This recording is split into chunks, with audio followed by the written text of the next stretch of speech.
I want to welcome everyone to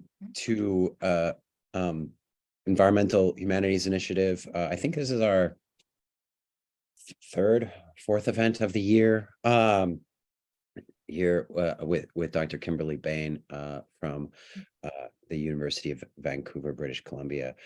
Just a reminder, the Notre Dame Environmental Humanities Initiative is an interdisciplinary initiative that seeks to foster innovative undergraduate education, scholarly research, creative endeavor, and institutional diversity on critical environmental issues through comparative humanities perspective, foregrounding questions of ethics and meaning. If you are a graduate student here at Notre Dame and you work on environmental humanities issues, and you have something you'd like to be workshopped, you'd like to see workshopped in an interdisciplinary situation forum, let myself or Tim Fab MA know, and we can help you organize that. That's one of the things we do here.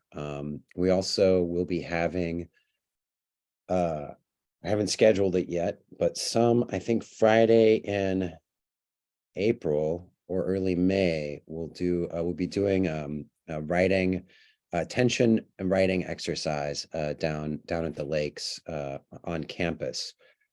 It's something I do with my students, and it's just sort of about thinking about space and where you're at. And we'll go and so keep your eyes peeled for an email about that. And I want to thank you all for coming today and for meeting us on Zoom. I'm sorry that we're not in person or hybrid. Professor Bain is in Vancouver. I've got strep throat apparently. So this is safest for everyone. But we'll have a good conversation nevertheless. The last thing to do then is to introduce our speaker, who I'm very excited to be bringing virtually to Notre Dame. We met back in Princeton, and I'm very excited to have her speak to us. Kimberly Bain is an assistant professor in the Department of English, Language and Literatures at the University of British Columbia, Vancouver. In her scholarly and critical work, her most pressing and urgent concerns have consolidated around questions of the history, theory, and philosophy of Blackness. She's currently working on 2 scholarly monographs. The first, On Black Breath, traces a genealogy of breathing and Blackness in the United States. Her second book, Dirt, Soil, and Other Dark Matters, from which I believe this talk emerges, turns to dirt for understanding how Blackness, a series of relations that have emerged as part of extractive and accumulative logics, have shaped global considerations of the Anthropocene and refused the extractive relations of racial capitalism. Her writing has appeared in the Journal of Literature and Medicine, Protein Magazine, Capilano Review, Studies in Romanticism, Keeparl, and the book Last Gaspism, Art and Survival in the Age of the Pandemic. She has essays forthcoming on Blackness and Soil, Black Holes, Pettiness, and other topics in several edited collections and exhibition catalogs. So keep your eyes out for that. Prior to her time at UBC, Bain was the John Holmes Assistant Professor in the Humanities in the Department of English at Tufts University. She has a PhD in English and Interdisciplinary Humanistic Study from Princeton University. Please join me in welcoming Professor Kimberly Bain. Clap, clap, clap, clap. I love the little sound effect of the clap, clap, clap, clap, clap. Yeah. It really adds to the whole feeling.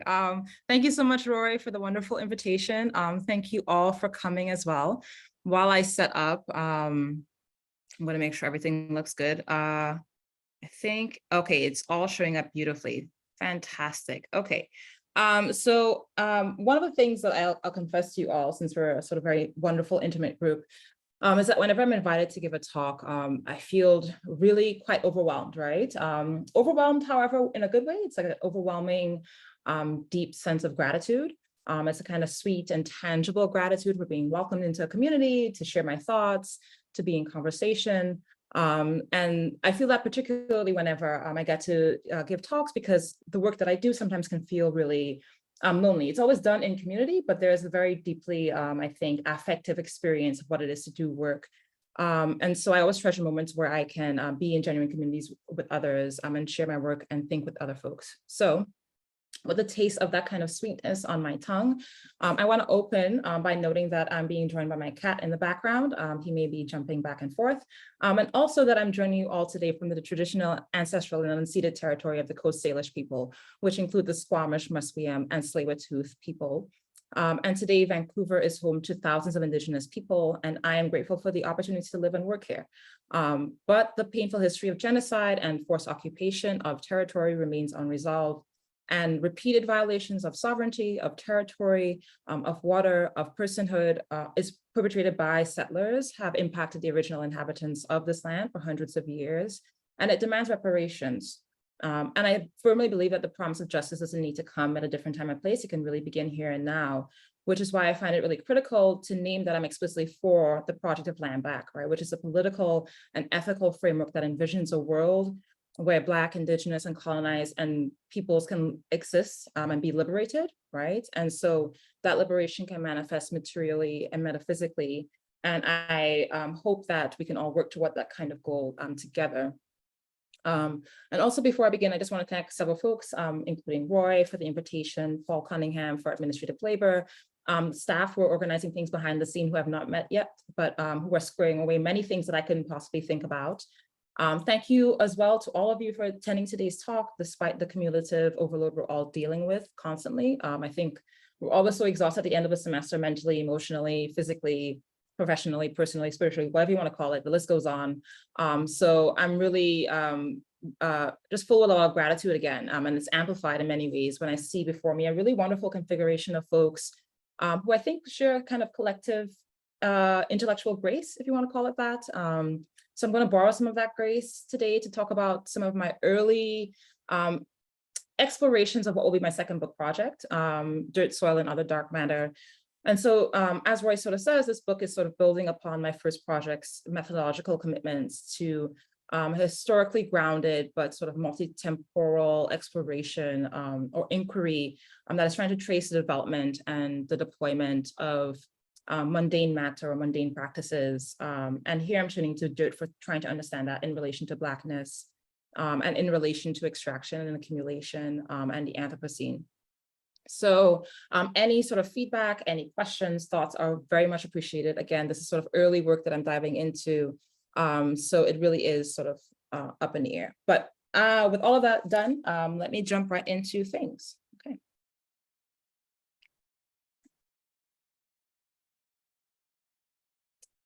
The problem insists on being nothing less than a question. What do we do when all around us are dead and dying things? What do we do when the serrated edges of racialization, property, and extraction have flayed open Black flesh and earthly matter to make both available to the privations and deprivations of racial capitalism? The metaphysical and material exigencies of being in relation to the dead and dead matter feels ever more urgent as we attempt to lay bare the limits of the structuring logics of racial capitalism. The flow of human flesh and geological matter has organized both Blackness and soil under a racial capitalist logic of metonymic and material equivalency. And this finds expression along several axes. First, bodies marked as Black become the technology by which the extraction of raw materials and resources from the earth might be achieved.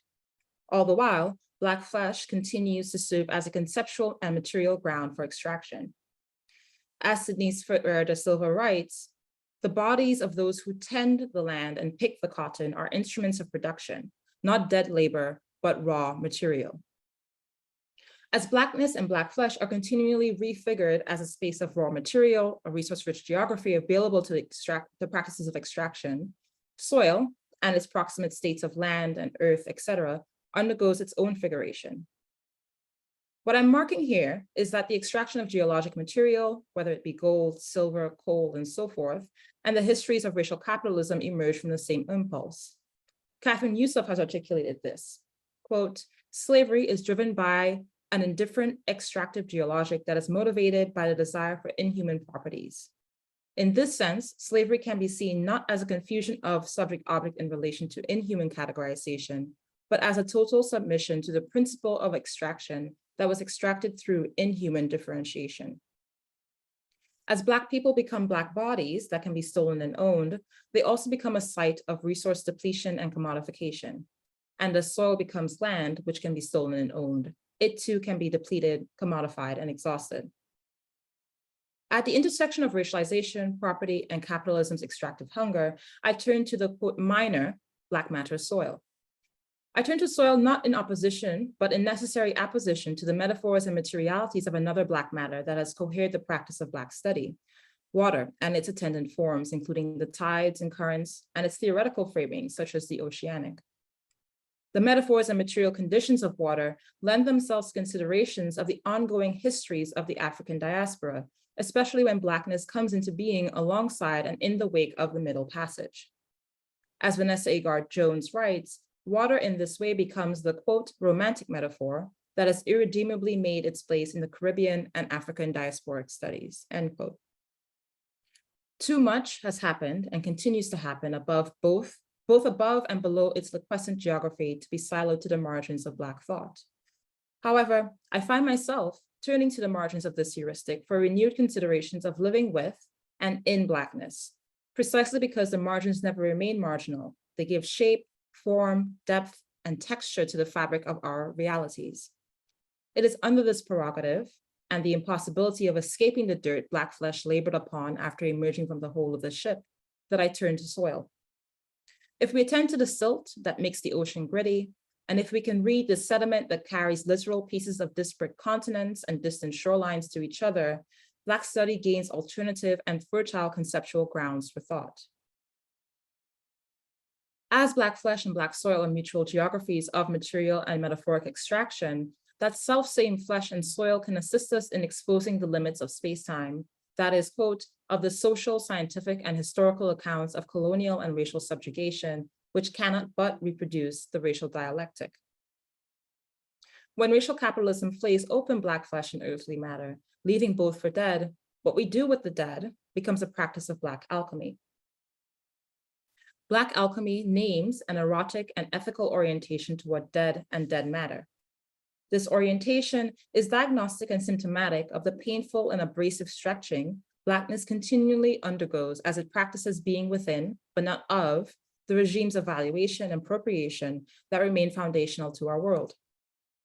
When the world commits itself time and again to anti-Black racial capitalist and white supremacist logics, Black alchemy digests and sublimates anti-Black violence, harassment, and predation.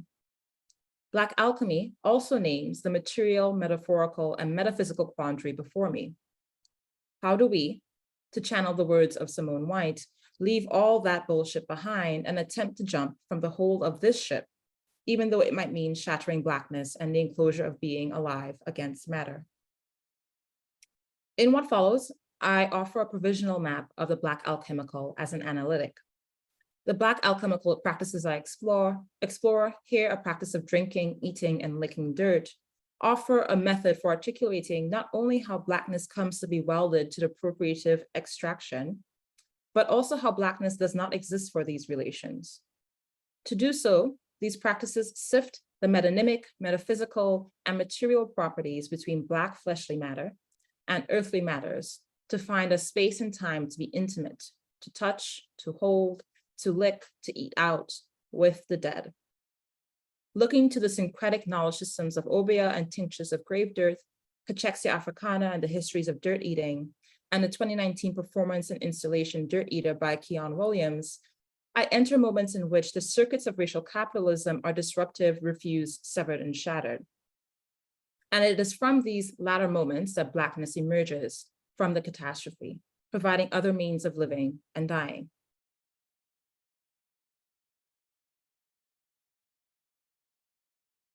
Soil is an assemblage of matter. It's decaying bodies, minerals, air, water, animals and parasites, waste and refuse, organic and inorganic substrate. As Christina Lyons deftly weaves together a complex iteration of soil as, quote, definitionally composed of solids, minerals and organic matter, liquids and gases that occur in the surface layer of the earth, end quote. Nonetheless, soil is also an ecosystem that emerges under the action of time, climate, topography, and living organisms, cohering not only as earth or the surface of the earth, but also as an ecosystem moved by the actions of geological, celestial, biological, and anthropogenic time. Molded by an assemblage of human, non-human, and inhuman activities, soil emerges as a conceptual apparatus. Namely, it becomes a vestibular space restoring sociopolitical metaphors and materialities such as land, nation, property, earth, and nature. Accordingly, soil traffics as an amalgamation of both matter and metaphor. In its discursive and material composition, and in its capacity to hold the inhuman, human, and non-human, soil has an aliveness that seems ostensibly obvious. Yet while there is no such thing as dead soil, soil experiences a kind of death, one that transforms soil into dirt in ways that exceed the colloquial and everyday material and rhetorical equivalences between the two. So while this articulating between soil and dirt feels materially or ecologically duplicitous, this articulating between dirt and soil feels materially and ecologically duplicitous. But when, quote, coloniality has exported modernist thought and capitalist extractivism to the ends of the earth, end quote, the very ground upon which we walk does not escape unscathed.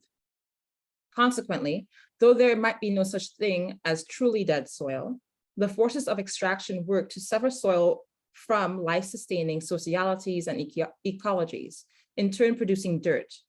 In this way, dirt is often dead or dying, ripped as it is from the metabolic life cycles, from the decaying and rotting leaves of trees, from the insects that burrow inside, from the fungi that permeate its substrate, from the worms that enrich it, the shit that animals bury in it. Eventually, dirt becomes unable to sustain life and support dirt growth. And differently said, then, dirt is matter removed from its ecosystem or natal ecology and placed into systems where it cannot sustain itself and is often unwanted, undesirable, and read as improper. As L.H. Stallings compellingly details in A Dirty South Manifesto, dirt is dead soil. Dirt's very existence is about dispossession and dispersal. Therefore, in the moment of its extraction, its displacement, soul becomes articulated and imagined as dirt. As matter out of place, then, dirt offers up a conceptual ground for theorizing structures of power across social and cultural and political contexts. Dirt then traffics as socially unclean matter, such as soils, any object adhering to it. It traffics as filth, especially as wet mud or the mire of the ground, consisting of earth and waste matter mingled with water. It traffics figuratively as a descriptor or ontologically defining state for anything worthless, or a scornful name for land. And finally, unlike soil, it operates within grammars of racialized and sexualized rhetoric. Therefore, while dirt contains tenors of rejection, refuse, garbage, lack of hygiene, and displacement, it also holds the racial sexual formation of dirty, which also conjures affects of shame and states of objection as much as it does the funky erotics and ecstatic beings. Jennifer Nash's Black anality comes to the fore here, especially her articulation of anal ideologies, which includes spatiality, waste, toxicity, and filth. In short, dirty here points to fecal matter, shit, and the spatial embodied locations, the anus, from which it emerges. And in this way, Blackness and dirt both metonymically become sites of malign animacy and lively objection.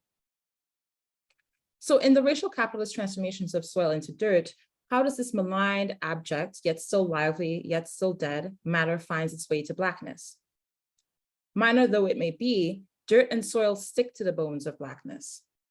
And this is less a metaphor than a recognition of the ways Black folk have attended to dirt and soil as a site for gathering and practicing alternative modes of living and being with the dead. In its relation to Blackness, what emerges from dirt is something like what Stallings would call a reanimation, a kind of Black alchemy. Those who swore to revolt against the systems and individuals that traded, sold, and violated Black flesh ate dirt. Throughout the Caribbean and the Americas, revolts and conspiracies were core acts of collective resistance practiced by enslaved persons. The 1736 Antigua conspiracy was one such undertaking, though it was called before the enslaved community could enact their plan. What emerged from this conspiracy to revolt were the oaths taken by enslaved revolutionaries. Quote, in the planning of the 1736 Antigua revolt, Two slaves, Jono and Secundo, went down to a silk cotton tree to the grave of Secundo's sister Cecile and talked at the grave. They returned to Secundo's house, Secundo bringing up some grave dirt in his hands. He put some of it in a glass, then poured rum on it out of a bottle and drank the damnation oath to Jono. And these kinds of commitments had a way of traveling. When one enslaved person involved in the Antigua revolt was deported to St. Croix, he helped another plan yet another rebellion in 1759 with another Akan-speaking enslaved person. Conspirators once again drank tinctures of grave dirt. Oops. Quote, an insurgent confessed that two slaves cut themselves in the finger, mixed the blood with the earth and water, and drank it with the assurance that they would not confess the conspiracy, no matter what pain they were subjected to. So what I'm marking here is that dirt is core to these kinds of oaths of loyalty and secrecy. And it was also core to the syncretic knowledge systems that emerged in these New World landscapes. More broadly, grave dirt informed the practice, knowledge system, and material matter of Obeah. Enslaved and free persons alike turned to practitioners as a means to attend to and cure social, physical, emotional, and spiritual ailments, concerns, and dreams. Obeah bags, one of the most visible and recognizable symbols of Obeah, were usually filled with an admixture of blood, feathers, parrot's beaks, dog's teeth, alligator's teeth, broken bottles, grave dirt, rum, eggshells, etc. Individually and collectively, these objects were imbued with great political power. Colonial administrators feared Obeah and its symbols because they feared Obeah would incite enslaved persons and freed persons to rebellion, given that their ailments were due to systems of enslavement and settler colonialism. Therefore, the promise that Obeah, which was a practice that included a recognition of the spiritual, psychic, and emotional ailments and sought to address them, might provide was something like a cure, right? And that cure could be dangerous to colonial administrators. Therefore, Obeah came under assault by colonial administrators and plantation owners for the imagined and real threat it posed to colonial knowledge systems and social order. And indeed, colonial administrators in Jamaica went so far as to ban the practice on the island in 1761. What I'm marking here is only a partial texture of the richness of Obeah. But sitting with Obeah as a practice is to sojourn with the metabolic and metaphysical cycles that grave dirt entered into in the hands of Black practitioners. These tinctures of grave dirt, imbued with the spirit of the dead, refuse the pedagogical and epistemological project of racial capitalism. And it recognized that life might exist in things understood by European systems as, quote, dead or, quote, inanimate. And here I'm trying to think about how Edward Long, who writes a sort of infamous text, The History of Jamaica, sort of names a hierarchy of being. And he begins with the sort of lowest rung on the ladder being a lump of dirt, and the sort of ends with the sort of highest rung, which is that of the human man, right? Which is, of course, the white settler, et cetera. So as Ferrer da Silva writes in Reading the Dead, for flesh is no more and no less than what has been, which nourishes us as animal, vegetable, or mineral, and of what has yet to become, that which returns to the soil to be broken down into the nano elements, the particles that emerge at the beginning and remain in the composition of everything that happens and exists in the universe. The dead's words have ethical force, everything for everyone. For if flesh holds as a mark/sign colonial violence, the dead's rotting flesh returns this marking to the soil, and the dead then remain in the very compositions of anything, yes, as matter, raw material that nourishes the instruments of production, labor, and capital itself. That is how the dead slave native lives in as capital. The dead's words have ethical force, and so does their flesh. Black flesh holds the lacerations and the woundings and the fissures and the tears and the scars, the openings, the ruptures, the lesions and the renderings and the punctures of this commitment, and in death returns these markings to the soil. And in its return to the soil, the dead live in and as capital, but through Black alchemical practices, something else can emerge.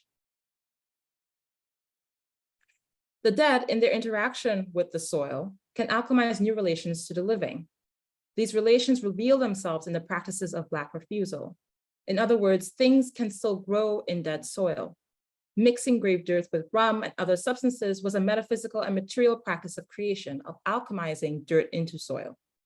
Rum, fashioned through fermenting and distilling sugarcane, planted, tended, harvested, and processed by enslaved laborers, preserved the dead.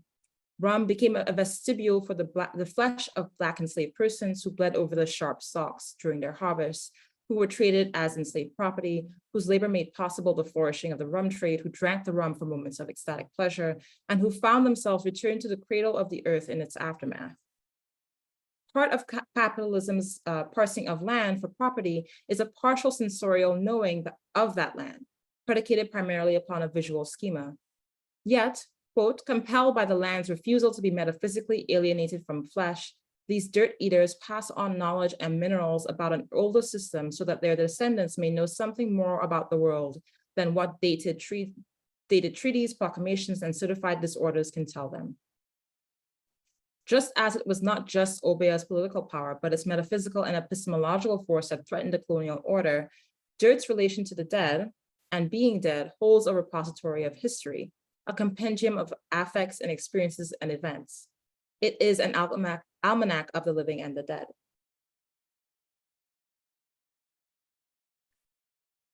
So my attention to grave dirt is in part a recognition of the political power it contained. But grave dirt, too, was imbued with a kind of erotic power. The dead's words and flesh have ethical force, and the dead's matter, grave dirt and dead bodies, also have an erotic force. As Audre Lorde, writing on the power of the erotic, notes, quote, the dichotomy between the spiritual and the political is also false, resulting from an incomplete attention of our erotic knowledge.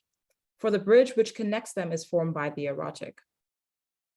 The erotic possibilities of Black alchemy emerge from and emerge to confront extraction, which depends on vitality and aliveness, even as it produces communities and objects marked as dead, precisely because it does not act upon prime elements that are separable or reducible. If this were true, quote, it would itself be reduced to some mechanics capable of being taken apart or reproduced. So Black alchemy is possible because neither soil nor Blackness reproduces in any structured form. The turn to questions of kin, kinship, and family collapses under the question of soil precisely because soil cannot be reproduced under conventional understandings of biological reproduction or human and animal social reproduction of kin. As Lyon details, quote, conventional biological notions of life do not consider soils to be organism-like beings with self-organized bodies and the self-directed capacity to multiply on their own, end quote. So what emerges from soil then is not kinship itself, an articulation of rationality made human and very often animal, but rather the structures of relation encompassed by dirt might be rhizomatic or ecological. What emerges from soil, what makes soil a vestibule, is the way that it brings into focus the question of relation itself. The combinations of inorganic and organic matter, living and dead and decaying matter, ephemeral and permanent matter, all matter. They matter for the specificities as much as the general fact that they are in relation to one another. In this way, soil might be a kind of infinite composition. It is relationality. Therefore, when Rose, one of the interviewees in E. Patrick Johnson's Black Queer Southern Woman, shares a story of telling her grandmother about her queerness, she speaks about how her grandmother snuck out of the house to eat dirt, how her grandmother craved dirt, how it was smeared all over her shirt. Her grandmother knew how to keep a secret and practiced this oath of secrecy with herself long before she knew her granddaughter's secret. And she extended the same grace and principle to her granddaughter's queerness. Her grandmother would tell no one. Quote, Rose's mother said that Rose's grandmother was walking around the house going, I know something you don't know, but she wouldn't tell Rose's mother what she knew. She wasn't going to tell nobody. She wanted everybody to know that she knew something, but she didn't. She was not going to tell a soul if I didn't tell her everyone already knew, because I'm sure she thought that she wanted to protect me. So what connects these two generations of Black women are their queer, spelled Q-U-A-R-E, and also spelled doubly Q-U-E-E-R, desires. Rose's grandmother for dirt and Rose for her sexuality, right? The shared geography between their desires for dirt is notable in two ways. First, the suturing of Blackness with dirtiness has happened most frequently across the register of sexuality and intimacy. As Deborah Vargas's Sucio articulates, the queer surplus of dirtiness, quote, tastes and smells sucio and cultivates a presence and lingering perseverance of queer joy and sex within neoliberal hetero and homonormative valences. By extension, the queer surplus of sucias, dirty and filthy non-normative genders, demonstrate capital's contradictions.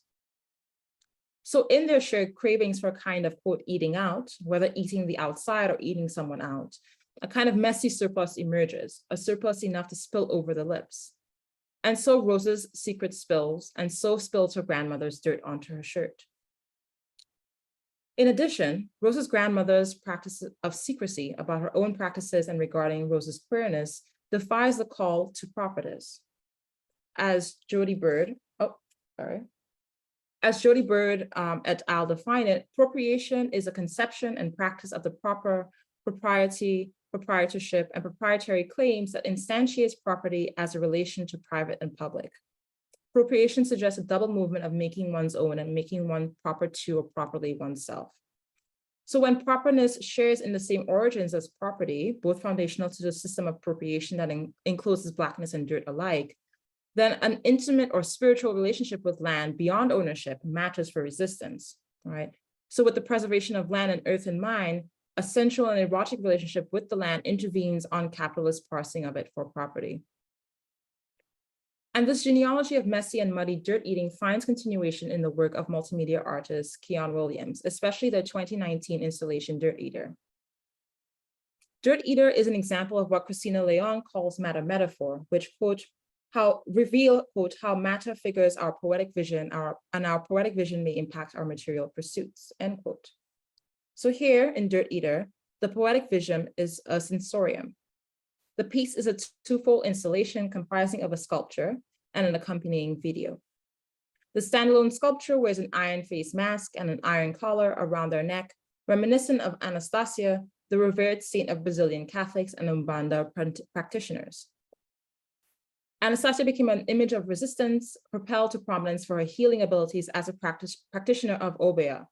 And while the mythology of Anastasia's life varies, there is consensus that she spent a considerable amount of time collared and in an iron mask, either to avoid the rapacious advances of her enslaver or for having a beauty too great for her mistress to bear. Most likely it was both and more. The iron mask was a torture device that enabled a political muzzling.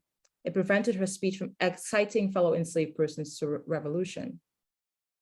And in Williams's piece, Anastasia's history is made literally present via the reproduction of her likeness, which you can find at the very base of the sculpture here, which is propped up at the base of the sculpture. The figure also has long braids, reminiscent of Williams's own signature long braids. And the sculpture is shaped with breasts and wide hips, but this bottom is shaped with a series of multicolored wax candles protruding and a steel plate with two holes. The rusted yellow collar encircling the neck of the sculpture is visually mirrored in the vein of yellow clay dirt that trails down its body, stretching from the mouth to the head, to the neck, to the chest, to the belly, trailing through the wax candles until it reaches the floor. It is both umbilical cord to the earth that covers the floor of the exhibit and yoke, the chains of enslavement that pin the sculpture in place. Nonetheless, it is clear, we stand before an altar. So I'm going to play a short video. There's no sound to it, so don't worry if you don't hear anything, but I'm just playing a quick video. Started, okay.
In the video, Williams, not the sculpture, wears the iron face mask. Both wear hoop earrings, a sign of banjigo realness, a sign of resistance that many Black femmes have worn as an expression of identity, even as it has marked their impropriety or their dirtiness. And staring directly at the camera, Williams removes their mask. Slowly, they approach the sculpture. Then leaning forward with mouth open, tongue out, eyes closed, and nose pressed to the nose of the sculpture, they begin to mouth at, lick, suck, tongue, bite, nibble, and suckle at the mouth of the dirt sculpture, leaving it messy and leaving it wet. Williams's choice to suckle the mouth of the sculpture is striking. The moment that their mouth becomes freed from the iron mask, the choice is not a speech act, but an elementary one. The iron mask Anastasia forcibly wore was frequently deployed as a torture device, again, to punish enslaved persons who sought freedom via rebellion or refusal to work. It was equally used to prevent the eating of dirt. Dirt eating, called Cachexia Africana, alternatively known as mal de stomach pica or geophagy, was not an uncommon practice on the plantation, where enslaved diets led to severe mineral and vitamin deficiencies. Dirt provided some additional nutritional benefits and was a desperate act meant to stave off intense hunger. Effects of dirt eating included stomach pains, depression, swelling of the tissues, bloated face, ashen complexion, a failing appetite, depression, the swelling of, the palpitations of the heart, vertigo, shortness of breath, etc. As Rainer Hogarth articulates in Medicalizing Blackness, dirt eating was viewed as a pathological behavior that, quote, was disruptive to the plantation's inner workings, end quote. The ailment, the effects of which resulted in enslaved persons become ill-disposed and indolent, addicted to sexual excess or the immoderate use of rum, and that's a quote from a colonial document, was of particular concern for plantation owners and overseers. In mild cases, enslaved persons were unable to work as dirt eating weakened the body and caused it to succumb to parasites, heavy metal poisoning, kidney failure, and so forth. In severe cases, death followed. Both these outcomes, the inability to work and death, were read by some physicians as a deliberate form of self-harm and sabotage. Despite its documentation by white physicians, however, the historical record offers little by the way of what Black enslaved persons themselves thought of the act or their intentions behind the practice. Nonetheless, those who ate dirt did so with intention. It is possible that the act was simply a means to supplement a diet that starved more than it fed. But it is also not so far-fetched to read the practice as a strategy and tactic that might have been strategically deployed by enslaved persons to disrupt the workings of the plantation. The Black mouth has been, as Keela Tompkins notes in Racial Indigestion, a site of political intensity itself. The Black mouth speaks, laughs, and eats in the face of violent desires of white supremacy. In fact, speech, laughter, and eating out are conjoined as tropes of Black cultural presence and resistance. Eating as an act is also symbolic of access to the sphere of public politics and citizenship, and thus metonymic of the struggle for political agency. Given Anastasia's powerful image of resistance, despite her muzzling, freeing the mouth, both Anastasia's and Williams, for eating produces a visceral effect. Williams's mouth is freed from the muzzle. Anastasia's mouth becomes unsealed under Williams' ministrations, tongues and lips and teeth. In this way, the Black mouth holds what Tompkins names the queer elementary, a space where non-normative desires can be played out, and a form of, quote, non-normative sensuality that centers on orality and the mouth, end quote.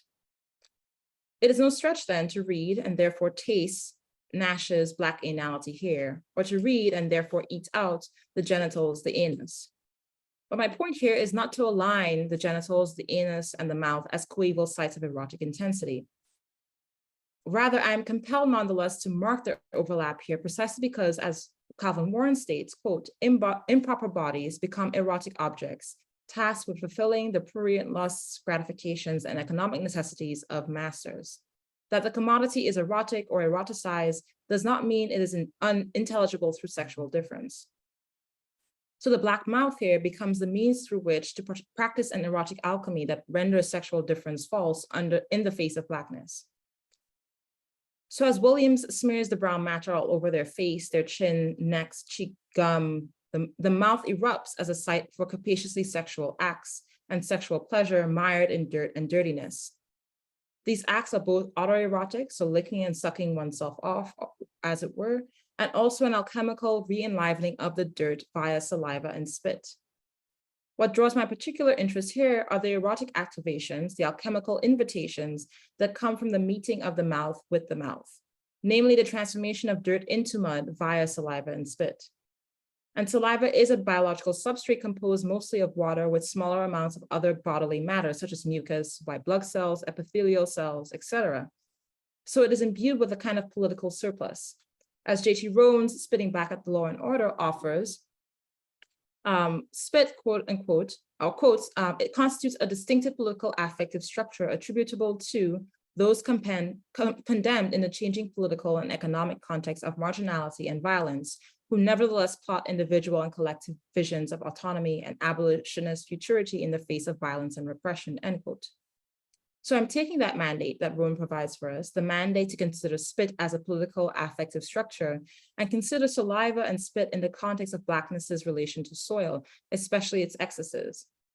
Here, saliva informs the erotics of eating out, of sucking, of licking, and it also informs the alchemizing that becomes possible at the site of multiple relationalities between body and land.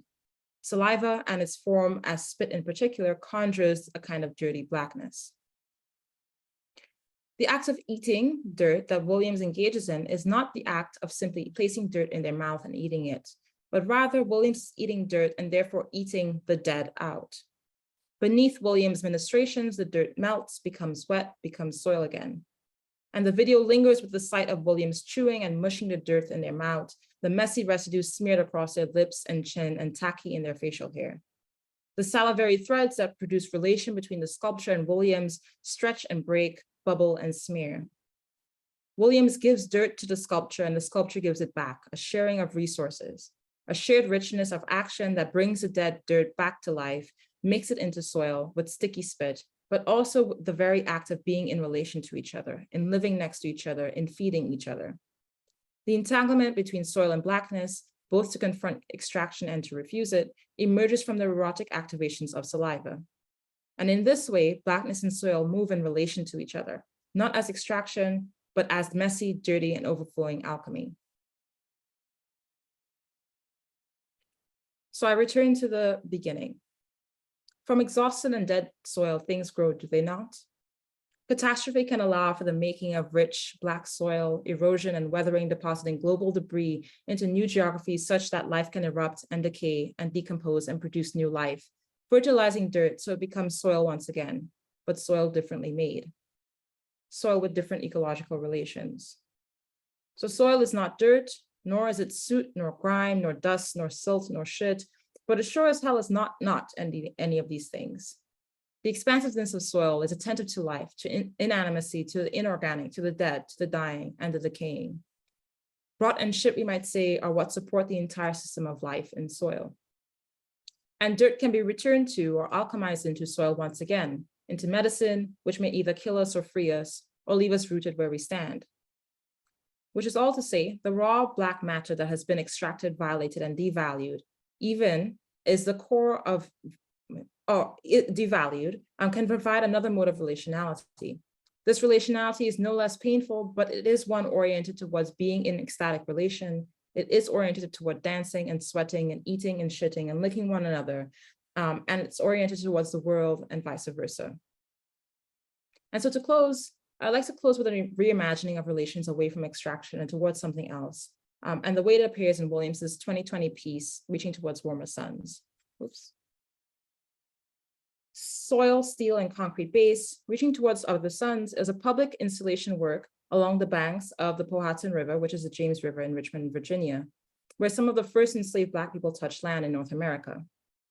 The original installation featured 10 dirt arms reaching out toward the sky, framed by the river on one side and lush green on the other.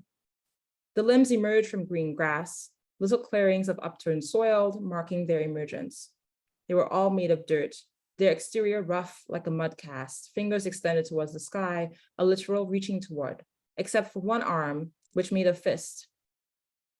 At the completion of the installation, Williams inaugurated the piece by having a performer bless it by voguing amongst the arms. The practices of voguing became central to how Williams's work was blessed, and I argue a reimagining of what Black alchemy might do for our relations to dust itself, to those who have returned to the dust, and to the dust that will soon become. The voguing performer's arms twist and glide, hips swaying, neck elongated, with hands reaching to the warmth of the sun. And in that moment, dancing amid these 10 arms, we see an uncovering that the hands grasping for the warmer suns are not just hands of despair or the hands of those drowned beneath the oceanic or those buried beneath the dirt of racial capitalism. These are the hands of more, the hands of pleasure, the hands of praise and worship, the hands of reverence, of transcendence, of celebration. Like when church folk are overcome with spirit and throw their hands up in praise, or when a song comes on in the club and you feel yourself reaching beyond the bounds of your own body and transcending into a collective sense of being. The relation of Blackness to extraction and to land has historically been one of simultaneous tool for and landscape of extraction, where forced labor and work provide the means for these relations to endure. To alchemize the soil might open up a space for putting something back in. It might open up a space for a relation to ecology that is not extractive but infusive. It might be a form of eating that hurts so bad it feels good, not an insertion but a completion. As Elledge Stalling writes, there are things you can do in and with dirt that will ensure human survival. Embody knowledge that could provide answers to questions relevant to indigeneity, colonization, displacement, and dispersal, end quote. And this is where the force of Black alchemy emerges, via the literal practices of Black folk who know that they are not interested in an elixir for all diseases and poisons, who know that immortality comes in many forms, who have collectively lived the end of the world and therefore are already dreaming the messy, dirty end of this one. Thank you. Thank you so much. Stop sharing. Okay. All right. Yeah. We have some time for questions, and if you don't mind and you're available, we could probably go a little over till like 1:45 maybe. Of course, people have to go, they have to go. But it would seem it was such a rich talk. We want to give ourselves some time for conversation. I'm sure there's lots of questions out there, and I have many myself. But I wanted to start with sort of I wanted to ask about I want to, I guess, pull I love this conceptual the sort of binary you establish, or dialectic between soil and dirt, and I want to sort of and its relation to Blackness, and I want to sort of pull it in two different directions at the same time, if I may. One, thinking about soil depletion and synthetic fertilizers, right? So, which is to say, soil depletion and erosion has been a long-running environmental concern. I think particularly of like Aldo Leopold and others in the 20s and 30s, and this is like a persistent issue. But a lot of those problems persist, but they were sort of, the symptoms were addressed through the development of synthetic fertilizers, many of them petroleum-based, which are now creating these dead zones, right? They're all washing out into the Gulf of Mexico and creating these enormous dead zones. And so there's this strange aspect of the depletion of the soil and its repletion, which then creates this death elsewhere. And part of the other direction I want to push that in is the way that connects to petroleum, which is itself. I just wanted to, I don't know, it's dirty, it's referred to as, black gold. And so there's these effective conceptual dimensions of petroleum and it's an organic substance. And the way that relates to these relations, these conceptual relations in racial capitalism, as you're sort of mapping them on this soil dirt matrix, and this question of alchemy and resistance. I just wanted to ask you what, if you think about those, or how they might fit, or how they might push your project. Yeah, I love that question. I haven't been thinking about synthetic fertilizers at all. But while you were talking, it had me thinking that this is precisely one of the things I'm trying to mark out, right? Because as I'm trying to, I think it's mostly the work of Denise Ferreira da Silva doing some of this thinking, but as we're thinking about the ways that in the inanimate or the dead, or we might see like in this case, like petroleum, et cetera, which is a sort of aftermath of a kind of dying or existence of the dead, right? Enters back into the soil, enters into the earth, or enters into circulation, it becomes a sort of object for racial capitalist accumulation, right? And also extraction, right? So much as it's happening with petroleum, I'm sort of tracing how, or I'm trying to think about how it happens with enslaved persons who die. So how their bodies become sort of the fertilizer for the sugarcane fields, how the blood becomes, so all this sort of like embodied material also becomes kind of part of this logic of restoring the soil or the dirt for more harvesting, right? And in fact, what I'm trying to think about is how folks take these kinds of dead spaces, and I think of dead as like with a capital D, right? So it's not quite dead in the kind of inanimate way, but the dead in the kind of both spiritual, a combination of spiritual, affective, and also material assemblage, but how folks are taking the dead and trying to sit in relation to it outside of this kind of structure of constant extraction, constant deadening, constant extraction, constant like quote unquote synthetic fertilizing, et cetera. And how that actually might involve in some ways how those relations are in excess to what capital can imagine, right? So like on the one hand, eating dirt or even grave dirt can lead to your own death, right? So it is a suicidal like act in many ways. And also at the same time, it is about being in relation, holding secrets. And also at the same time, it is refusing the kind of logic that would have Black folk continue to be part of that kind of logic of extraction. So what you were saying about petroleum had me thinking about all of this, because what's happening there is, I mean, I guess I'm thinking like the kind of work that I'm thinking about alchemy is oftentimes, or at least so far, I'm thinking about it in relation to how people play with these kinds of materials, sit with, eat with it, ingest it, all these things, or alchemize it, or sit with it in spiritual relation. And I sort of wonder how oil then, or petroleum then fits in relation to that. Because I haven't thought deeply about petroleum. I've mostly been thinking about it in relation to when I'm thinking about sort of extraction, I've been thinking about it mostly in relation to uranium mining, how that figures in sort of parts of the DRC, which is very different, I think, than petroleum. But this is making me think a lot, because then if we're thinking about petroleum and we're thinking about places like Louisiana's Cancer, I'm just like riffing off of what you're saying. Now I'm thinking about places like Louisiana's Cancer Alley, because you mentioned the Gulf and how it's like spilling there, and how that kind of toxic off-gassing that happens as a result of those kinds of petrochemical refineries, et cetera, are then living in the bodies of those who are around the area, living around the area, the animals, the sort of environment, et cetera. So there's like way that like even as we're seeing the synthetic fertilizer being produced and being shipped elsewhere, there's actually a kind of deadening on site almost of everything that's living around the sort of production of these kinds of synthetic fertilizers. Also seeing the same thing in like Philly, for example, where Philly had for a long time had a petroleum refinery right outside of the Philly before it was closed down recently because it exploded. Not great. But that has me thinking now about the kinds of dead zones that are produced, not only in spaces where they're trying to quote unquote re-enliven it for greater production, but in fact also at the site of in which the production of these fertilizers is happening. But the answer is I haven't thought very deeply about petroleum, but I love that you brought it up, because it's making me think now about other spaces where I can think about extraction, et cetera. But mostly I've been thinking about it in relation to uranium rather than petroleum. But yeah, that's a great question. Thank you. Yeah, thanks. Yeah. Thank you for the answer. I want to open it up to other questions. You can either use the hand icon or raise your physical hand, or put something in the chat.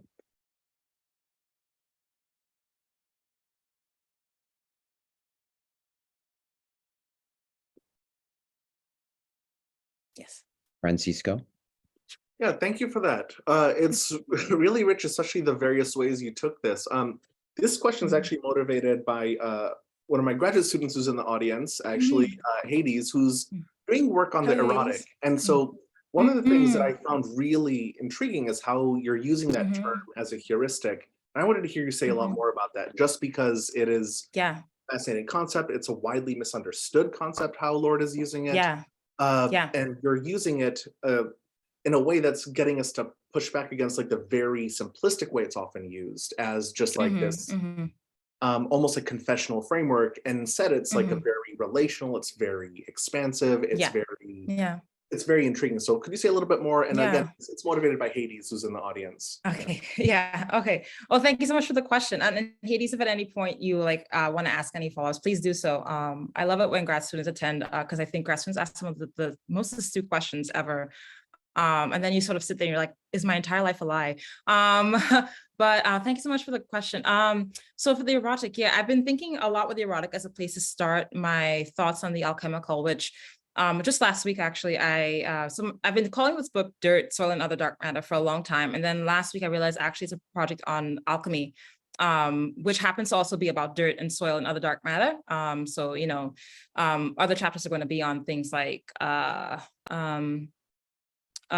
swamps, and it's going to be on things like oh my god, what's the rest of the book about? I've forgotten at this point in the moment. Anyway, but it's basically thinking about other forms of matter, but what I'm really trying to think about is alchemy, right? And sort of black alchemy, and putting these together as a sort of practice or framing for thinking about how folks are in relation to different forms of like earthly fleshly matter. And I think of earthly and fleshy matter as being sort of in many ways sutured when we're thinking about questions of Blackness and the sort of afterlives and enslavement, which is precisely why I start thinking about the erotic when I think about the alchemical.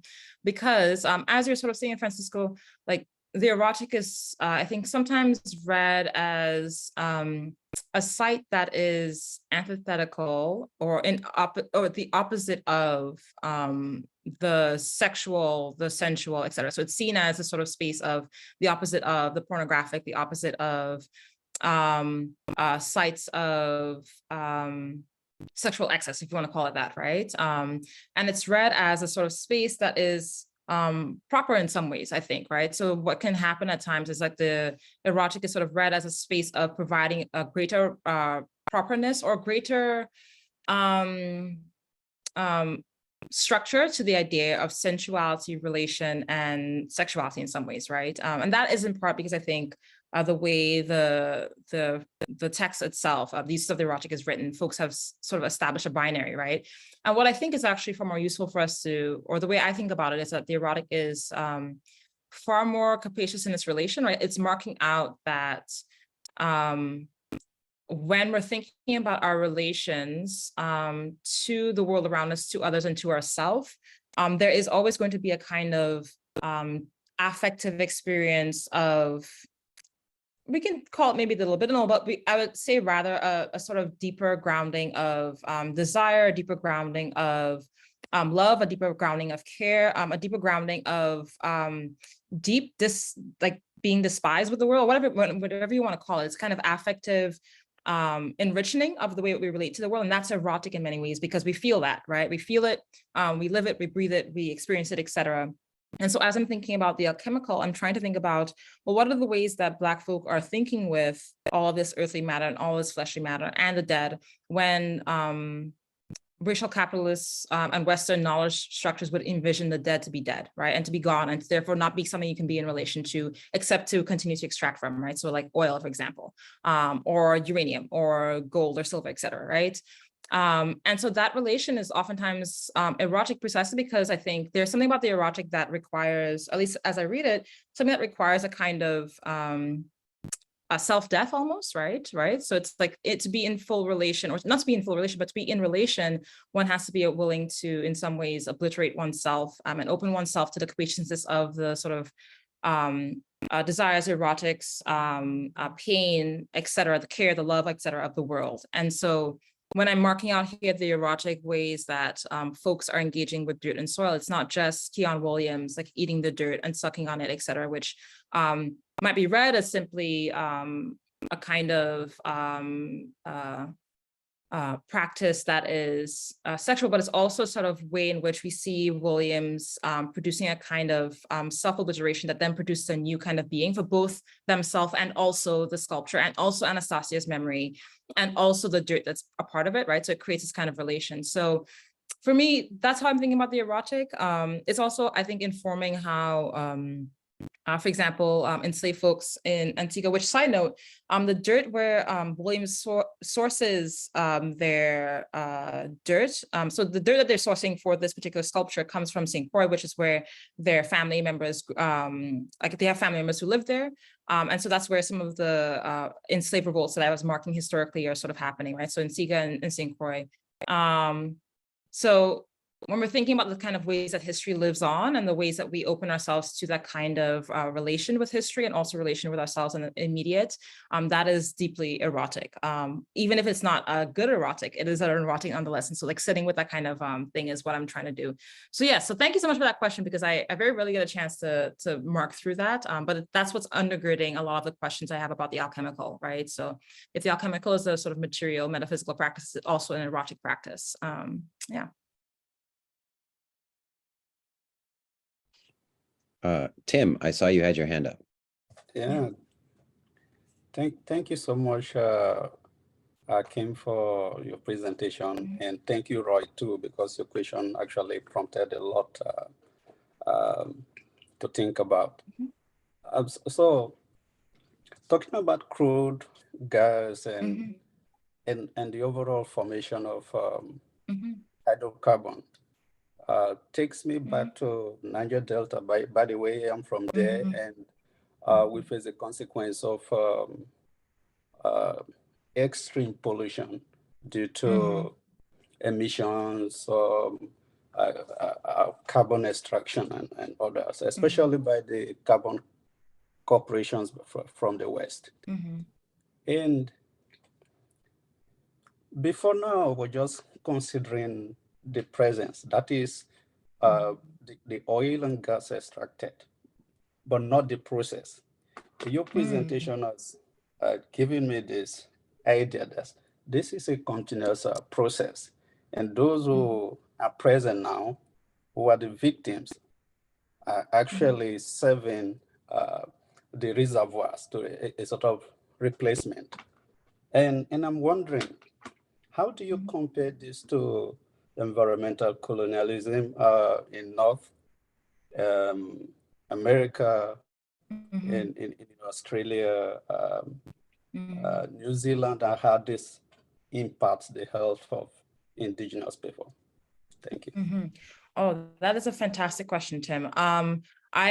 I would say as just a beginning, but I would want to continue the conversation, certainly. I think that these are processes that are absolutely intertwined. You're right? So like what's happening, I think in both of these, in all of these instances, right, whether we're looking at it sort of North America, Australia, et cetera, is that we're seeing the sort of coterminous development of colonial powers, right? So the colonial spaces, and also the coterminous development of extraction with the sort of coterminous development of a kind of racializing process that's happening, right? That produces folks who are now available to be, as you say, the replacements and constantly available to the violences of these processes, right? So at least in the North American context, so I'll turn back to Louisiana's Cancer Alley, for example. So Louisiana's Cancer Alley is a sort of 100-mile stretch corridor between Baton Rouge and New Orleans, and it has about over 100 petrochemical refineries, processing plants, waste dump sites, et cetera. And it's been increasingly sort of covered in the news, which is fantastic because a lot of folks who are there right now who live there, which are a majority of the residents there are Black. A lot of the towns where the corridor happens are historically Black towns, right? So they have since been either bought up, closed, or folks have relocated to other locations that are still within this belt, et cetera.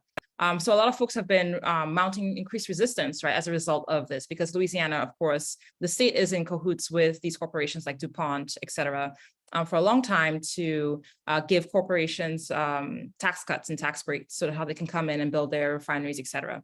And what you're seeing is like, what I'm thinking about here is that how that's what's happening sort of on a state level in Louisiana. But then when we scale it up, like, you know, the reason why some of this sort of internal extraction is totally acceptable, welcome, encourage, et cetera, is because the state financial nexus is always working. And that is always in cahoots with the sort of colonial racial capitalist nexus, which is Canada, for example, going into the DRC and Canadian corporations being some of the largest corporations that are present in the DRC and contributing to uranium mining, right? So here's Canada, sort of its long history of already mining in indigenous lands, et cetera, here, right, for uranium, displacing indigenous peoples, et cetera. And then it's outsourcing that kind of practice to the continent, right, where it is, again, displacing indigenous people. It's also using them as labor. It's also sort of extracting land. So I think there's a kind of dual process that's happening globally that you're marking out. Exactly right. Like you see exactly what's happening. I would say the other thing I would say is what might be the sort of facet of things that I think is particularly harrowing about the continent, right? The African continent is the way that so many different colonial powers have then bitten off bits of the continent to chew and like to practice their kind of versions of extraction, right? And the sort of global nature of anti-Blackness means that how it has become sort of a site almost wholesale, not entirely, but a site that corporations and colonial governments can then practice their kind of strategies of extraction and strategies of racialization, et cetera. And so in some ways, I think there's a way that because of the global nature of anti-Blackness, there are certain global sites that become completely disregarded or sort of place of sacrifice zones, and then are responsible for holding a lot of the slow violence and extractive accumulative violence of the world, right? So it's not just the continent, but it's also major parts of the global south, right? So India, et cetera.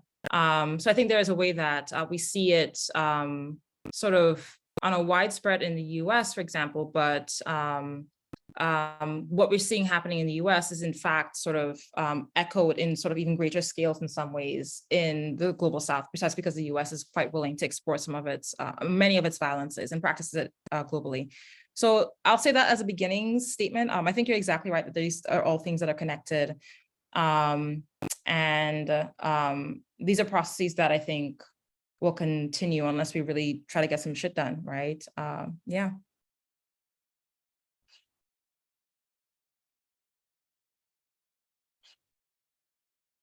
Yes, Hades. So this isn't like a fully formed question, but That's I'm okay. gonna try and make it a question by the end. Mhm. So you talk about how Black alchemy is an erotic and ethical orientation to the dead matter. And you also talk about how dirt is itself about dispossession and displacement. And so I'm sort of wondering about what you're thinking in terms of like a connection between like indigeneity and Blackness in relation to alchemy and soil, and how like these sorts of and how perhaps there is some sort of like resistance in the power structures like between in that alignment. Yeah, I love that question. That wasn't a half thought question. It's a fully thought question. Give yourself more credit. That was a great question. Okay, so I'll take a stab at it. So I think when you started talking, I was thinking about the work of Shona Jackson's Creole Indigeneity, which basically tries to think about, and this is in the Caribbean context, so not quite the context of some of the chunk of this talk, but it's thinking about how Blackness in the sort of quote unquote new world comes to inhabit a space of indigeneity, but also how do we think about indigeneity when we think about the fact that captive Africans were also indigenous? So like, what do we think about those kinds of relations? And so as we're talking, I was thinking about that because I think there is a necessary connection between Blackness and indigeneity that needs to be traced, especially as we're thinking about, again, the erotic and ethical forces of that can be inhabited in the relation that we have to dirt and soil, et cetera. I think one of the things I've been trying to think through, and I still don't have an answer to what this is, that so if if in many ways everywhere that we turn, earthly matter, et cetera, or earth, whatever it might be called, has become sort of land, how do we then envision modes of existence or relation with the land outside of that, right? And in excess of that. And I think Indigenous studies and Indigenous traditions have a way for thinking through that. And I think Blackness, and especially when we're thinking about Blackness in the context of the Americas and in the context of the quote unquote, again, New World, so like we're thinking America and the Caribbean, had to have formed syncretized versions of being in relation to land that stem from the sort of ways, relations of land prior to captivity and prior to enslavement, right? So I'm trying to think through how do we think of something like Obeah, which is again a syncretic practice, as being also a kind of indigenous practice, right? That has been transformed by the sort of predations of racial capitalism. And I think that kind of process of thinking through that is also shared by how indigenous folks are also practicing new forms of being in relation to land that are not about replicating versions of property, but about alchemizing again, ways to live with land and being in relation to land despite all the shit going on, right? So I think there is a necessary connection there. And I think that's one of the things I'm trying to trace out, at least in relation to Blackness and thinking about how certain practices are working through those kinds of, the kind of messy processes of being in, of the afterlives of slavery, right? So that's the very short answer, but the longer answer is I think there's so much more that I want to think through in the book project about that exact question. And I think I'm going to be thinking about it a little bit more as I dive into the sort of questions of swamps, which I'm be thinking about the Great Dismal Swamp, just because I think there is something here about the Great Dismal Swamp and thinking about it in relation to other swamps across the US.